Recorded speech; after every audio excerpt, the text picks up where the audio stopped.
L'Università di Padova si prepara alla fase 3 al ritorno degli studenti nelle aule e nei dipartimenti. L'Ateneo, che fin dai primi giorni dello scoppio dell'emergenza sanitaria ha riorganizzato la didattica e lo svolgimento delle lauree in via telematica, ora si sta attrezzando perché da settembre le lezioni possano riprendere anche con la presenza fisica degli studenti. Adesso si apre una fase nuova e dobbiamo programmarla perché l'anno accademico prossimo è vicino e noi vogliamo dire ai nostri studenti attuali, ai nostri studenti che ci sceglieranno nel nuovo anno, alle matricole che arriveranno a Padova, che questa università riproporrà non solo la fruizione telematica, quindi la possibilità di accedere, ma tornerà a essere università in presenza, tornerà a essere luogo dove gli studenti e i professori si incontrano, scambiano la conoscenza e sono in grado di avere quello che è stata la caratteristica di questa università per 8 secoli, luogo di scienza e luogo di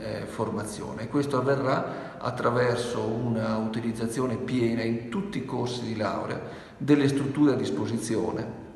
per permettere il ritorno degli studenti in città. Per ripartire a settembre, dunque, si lavorerà anche sulle strutture con la ripresa dei principali cantieri. Procedono le opere edilizie, procede